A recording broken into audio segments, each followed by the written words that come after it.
Hello, this is the Tachibana Corporation coming at you with another unboxing video. And today we got our hands on the 10th generation iPad. Now, this is quite different from the last few generations. In fact, on the box, they only showed you the side profile of the iPad, whereas this time they're showing you the front. That way you can see all the new differences, like the missing home button. The unlock button is now at the top, and you press it, and then it reads your fingerprint up there instead of down here at the home button. Let's go ahead and get started with the box. As you can see, they went with a nice, colorful design this year. As per usual, the Apple and the iPad foil is the same color as one you got. We got blue. All right, you can see here, 10th generation Wi-Fi 64 gigabytes, which is the base model. All right, get this open.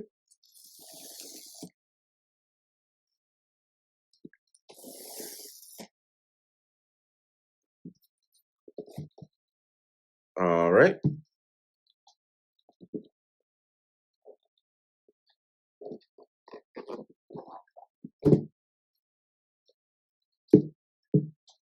All right, let's pull this up here.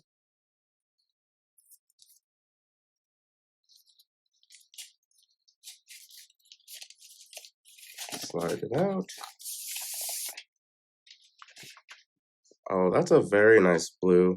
It's hard to tell on the camera, but it's a light metallic. It looks almost like the iPhone 12 Pro Max color in blue. It's a matte blue. All right, let's see what else is in here.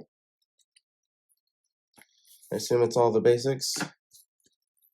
We got regulatory information, 2 Apple stickers, and how to use your iPad. This is your basic introduction to the new touch-based iPad. Tap to wake, USB-C charger, welcome to iPad, and smart connector to attach accessories to the iPad.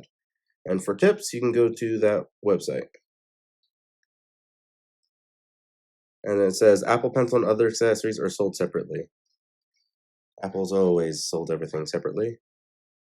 All right, we have a USB-C charging brick, which is not all that surprising. They've done that the last couple generations. The new thing is actually this cord. It is USB-C to USB-C. Now, the thing that I'm most impressed with is this braided cable. Now, Apple cords are notorious for breaking or snapping. These braided cables have a lot more durability, and it actually didn't cost them all that much to make, so I'm surprised it took them this long to do. All right, let's get to the good stuff. Okay, let's turn that on. I've brought in the 9th generation iPad to compare. As you can see, the new 10th generation goes mostly to the edge of the screen, so you get a lot more screen real estate. And then obviously the home button has been moved from down here to up here at the top. In fact, the Touch ID is now integrated in there as well. They also have moved a couple of the speakers. There's your smart connector. And then right here on the bottom, you can see they finally added USB-C.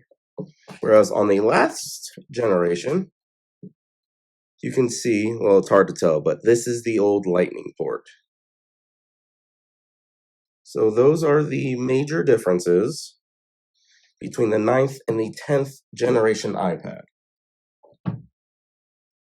Now, I also brought in the iPad Air because this is where they got most of their design considerations from. So you can see it looks pretty much identical from the front. And if you flip it over, I believe the cameras are about the same size. Yeah, they're the same size, pretty much. Now, it doesn't have this smart connector on the back like the iPad Air.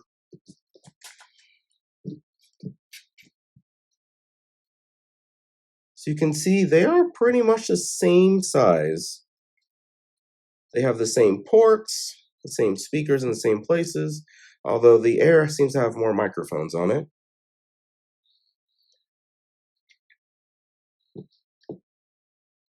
So I just noticed that the Air actually has the camera at the top, portrait mode,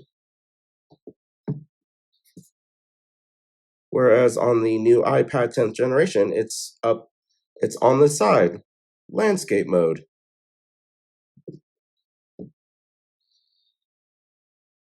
So whether or not people should get the new iPad versus the 4th generation iPad Air is completely up to people's specific needs.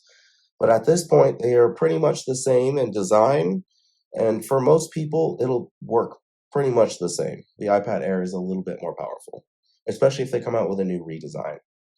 And with that, I do believe that is the end of our 10th generation iPad unboxing. Let us know down in the comments if there's anything else you would like us to unbox, and we will go ahead and catch you guys next time.